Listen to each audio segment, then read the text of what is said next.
Allez. Bonjour à tous, ce soir au Radio 1 à Caluire, Didier Porte va tenter une expérience. Cet humoriste bien à gauche tente de devenir de droite. Cette métamorphose, on va en parler avec lui. Didier Porte, bonjour. Oui, bonjour.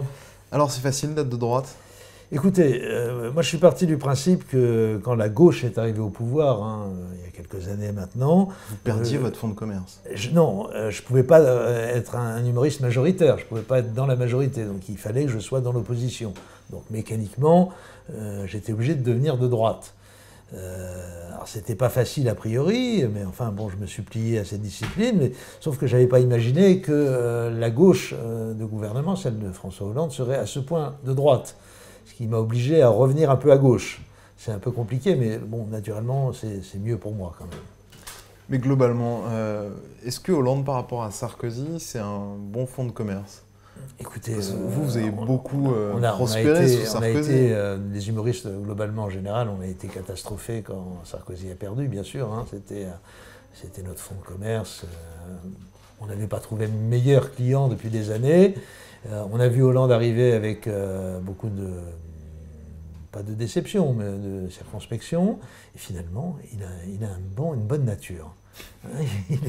Il mène une politique de droite, mais alors comme jamais on avait vu dans ce pays, peut-être depuis Jospin, qui avait été le plus grand privatiseur de toute l'histoire de l'après-guerre. Il nous met des gens quand même, dans son gouvernement extraordinaire.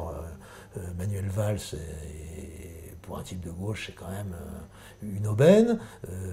Manuel Macron, pareil. Donc, globalement, bon, il n'y a pas ce côté psychopathe qu'avait Sarkozy, avec ses épaules qui bougent dans tous les sens, ses insultes, casse-toi pauvre con, etc. Il n'y a pas ça quand même, il est plus policé, mais bon, en termes politiques, sur le plan politique, pour nous, ça reste quasiment équivalent. Pour nous, les humoristes de gauche, je veux dire, voilà. Vous avez une magnifique expression, vous dites, il est comme Chirac, il est au cul des vaches, sauf qu'il est 20 cm plus bas et il s'en prend plein la gueule. Il s'en prend plein la gueule, je crois que ça résume bien son début de quinquennat. C'est bien fait. Vous pensez que ça peut s'améliorer pour lui? Bien fait. Écoutez, je ne suis pas très optimiste quand même, mais tout est possible. On sait que, alors malgré tout, il y a un facteur de sympathie. Qu'on ne voit pas dans les sondages, mais qui est réel. Je pense que le type, effectivement, est beaucoup plus sympathique que Sarkozy. Il n'y a pas ce côté vindicatif, teigneux, bling-bling, qui hérissait littéralement même son électorat, Sarkozy. C'est pour ça qu'à mon avis, il ne reviendra jamais. Mais Hollande a un capital de sympathie qui est incontestable. Donc ça peut payer à un moment ou à un autre. Il suffit que la courbe du chômage bouge un peu, effectivement, c'est pas gagné, c'est pas perdu plutôt. Dans votre apprentissage pour essayer d'être de droite, on voit que vous avez beaucoup travaillé notamment sur l'exil fiscal et que vous avez compris la difficulté de ce que c'était. Je suis très compatissant pour tout ce que vivent ces braves gens. D'ailleurs, j'interprète un coach qui organise un groupe de parole pour les exilés fiscaux. Parce que c'est dur d'être exilé fiscal, vous êtes insulté, stigmatisé, montré du doigt. Moi, j'ai eu peur pour Gérard Depardieu, pendant longtemps, pour sa santé mentale et son équilibre diététique. D'ailleurs, je me suis dit, il va maigrir, ça va être terrible. Puis non, finalement, il s'en tire pas trop mal. Il a survécu à l'épreuve. Vous avez aussi dans ce spectacle un coach, ou est-ce que c'est la voix du démon ou de la raison qui vous parle, oui, c'est un qui coach vous encourage à être bien à droite? Ah bah, il a fallu que je me fasse coacher, donc c'est une formation de devenir de droite, c'est un apprentissage, une éducation. Donc j'ai un coach qui effectivement me galvanise et il m'oblige à embrasser le portrait de Nadine Morano avant de monter sur scène, bien sûr. Bien que j'ai essayé de tricher, j'ai collé celui de Mélenchon par-dessus, mais ça, faut pas le dire. Morano, c'est quand même une personnalité. Il y a quelques personnalités à droite. Mais c'est trop, Morano, c'est trop. On peut décemment pas lui rentrer dans le lard parce que vraiment, elle a besoin de personne. Là aussi, alors, elle est merveilleuse. Le coup de sa copine tchadienne qui est plus noire qu'une arabe. Ça, c'est un concept formidable. Vous vous rendez compte à quel point on n'est pas raciste à l'UMP. On a même des amis plus noirs que les Arabes, des Arabes noirs. Merveilleux. J'en ai jamais vu, moi. Vous en connaissez, non? Pour vous, c'est trop facile, Morano? Bah, c'est un peu... Il n'y a pas de mérite. C'est un peu tiré sur une ambulance. C'est vrai que du coup, alors j'en parle, elle ponctue même mes différents fins de sketch, mais c'est vrai que je ne m'étale pas sur le sujet. Il n'y a pas, pour ceux qui avaient l'habitude de vous entendre sur France Inter dans vos chroniques ou de vous voir sur Mediapart dans vos chroniques, il y a beaucoup de politique, mais il n'y a pas que de la politique. Je pense notamment à un sketch sur le conseiller Pôle emploi pour les participants aux émissions de télé-réalité. Il y a besoin dans un spectacle aussi de faire des coupures, de ne pas être tout le temps être sur la politique. Oui, c'est-à-dire que j'ai un spectacle quand même avec beaucoup de textes très denses que je dis très vite, de manière un peu... Bien écrit. Voilà, bon, j'essaye de... C'est un peu ma signature, c'est-à-dire d'être très speed dans la diction. Donc c'est vrai qu'il y a des moments de respiration. Là, effectivement, je fais un employé de Pôle emploi qui reçoit un professionnel de la télé-réalité.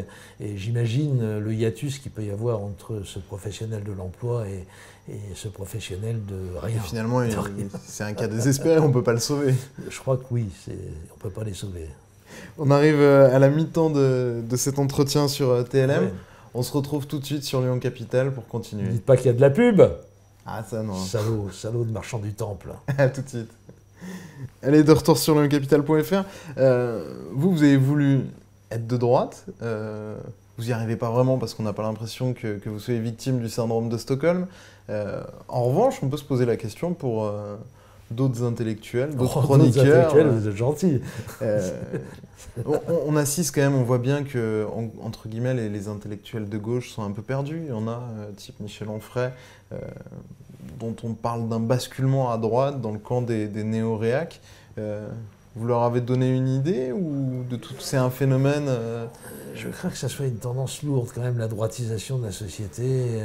Et alors il y a un peu un effet pervers qui est dû aussi au fait que les médias s'emballent dessus. C'est-à-dire qu'aujourd'hui, pour faire la une d'un journal, d'un grand magazine, il faut être à la limite de l'extrême droite. Je prends l'exemple de l'Express, la dernière une de l'Express avec les démons de la droite. Ouais, c'est le sujet d'une de vos chroniques sur Mediapart. Absolument, on voit Zemmour, Villiers et notre ami Buisson comme potentiel recours pour le pouvoir. C'est pas sérieux.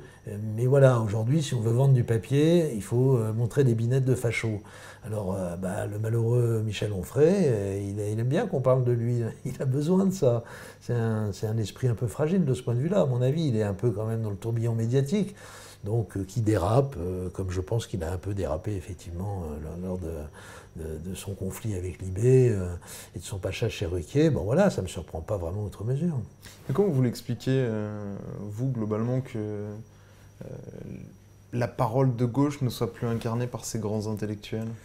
Je pense qu'il y a une déception fondamentale qui est fondatrice presque de l'échec de la gauche, de l'échec intellectuel de la gauche aujourd'hui. C'est le tournant de 83. C'est-à-dire qu'il y a eu la grosse bouffée d'espoir de 81. Vous êtes peut-être trop jeune pour avoir connu, mais moi j'étais lycéen à cette époque et c'est vrai qu'on l'a pris dans la gueule comme un événement. Et puis 2 ans après, 83, le virage de la rigueur déjà. Et puis depuis, la gauche n'a plus exercé le pouvoir. Depuis 83. Votre spectacle raconte ça un peu quand il y a notamment un passage où vous êtes avec le conseiller en communication vous campez le conseiller en communication de François Hollande qui lui parle et on voit bien, c'est finalement la gauche qui se renie. Gaspard Ganzer, oui, la nouvelle vedette, là. Le type où il y a un petit gros à côté, là. Oui, c'est ça. Oui, non, mais je crois qu'aujourd'hui, bon, voilà, après 83, vous comptez, ça fait 20 ans, 30 ans, plus de 30 ans que la gauche n'existe plus. Donc les intellectuels, finalement, c'est un constat d'échec pour eux. Et ils sont discrédités. Voilà, c'est aussi simple que ça. Mais pour vous, en gros, vous en arrivez carrément à François Hollande qui demande d'enlever la devise française, liberté, égalité, fraternité. Pour vous, la gauche en est à ce point-là, la gauche au pouvoir qu'on a aujourd'hui ? Non, elle n'en est pas à ce point-là. Il y a des symboles quand même auxquels ils ne pourront pas toucher. Donc, même pas. Non, mais de reniement. Non, mais oui, bien sûr. Il y a vraiment une différence. Il y avait d'ailleurs une différence énorme, beaucoup moins avec Hollande de ce point de vue-là. On en parlait du fameux Bad Godesberg de la gauche. C'est-à-dire de ce point de vue-là, François Hollande a bien remis les choses à plat. C'est-à-dire qu'aujourd'hui, c'est clairement une politique de droite libérale. C'est même plus social-libérale. C'est une politique libérale pure qui qu'il fait. Donc voilà, je crois qu'il n'y a plus d'ambiguïté, on sait à quoi s'en tenir. Donc, et comme c'est vrai qu'il n'y a pas vraiment de recours à gauche, Mélenchon n'a pas concrétisé autant qu'on aurait pu le croire, ou le souhaiter, dans mon cas personnel, voilà, donc c'est vrai que du coup, le recours c'est l'extrême droite. Et justement, vous avez commencé à intégrer dans votre spectacle un sketch sur le Front National. Oui, je termine par ça, ouais. C'est devenu maintenant obligatoire quand on est un humoriste politique de taper sur la droite, taper sur la gauche et puis aussi maintenant sur le FN dans un système tripartite. On pouvait l'ignorer jusqu'à présent, considérer qu'il n'était pas un sujet de sketch parce qu'on n'avait pas envie d'en parler, de lui faire de la pub et de jouer son jeu. Aujourd'hui, il est incontournable, il est effectivement une possibilité de recours en 2017, donc il y a le feu au lac. Donc évidemment, on ne peut pas faire un spectacle politique sans parler du Front National. Et je termine effectivement mon spectacle dessus, sur un sketch qui n'est pas forcément désopilant, mais voilà, qui constate ce qui est la réalité. Et pour vous, la réalité du FN, c'est quoi? La réalité du FN, c'est une possibilité d'accéder au pouvoir avec... Là-dessus, volontairement, vous faites un sketch où vous dites, bon, c'est pas désopilant, mais là, finalement, c'est l'humoriste engagé qui prend le dessus plus que l'humoriste, c'est le côté engagé qui... Oui, j'ai pas envie de rigoler, quoi. C'est-à-dire que j'ai pas envie de banaliser effectivement le FN à ma manière, dans mon registre à moi, en faisant un sujet de rigolade. Donc c'est vrai que le dernier sketch enfin, c'est un monologue, hein, qui dure à peu près 4-5 minutes et pas d'une efficacité comique considérable. Mais c'est aussi ça, d'être un artiste, absolument, de c'est de pouvoir changer de ton. Moi, je ne veux pas être assigné au rôle de bouffon en permanence, à faire rigoler tout le monde sur n'importe quel sujet. Donc voilà, là, je mets les choses clairement au point. Je n'ai pas envie de rigoler avec le FN. Merci beaucoup Didier Porte d'avoir accepté notre invitation et puis je vous présente, c'est votre livre, L'Atlas de la France qui gagne, un cadeau de Noël en anti-morosité. Voilà, c'est du second degré, hein, c'est surtout la France de la loose que je vante. Mais c'est drôle, il faut le dire, hein, parce que les gens c'est des du fois French bashing encore.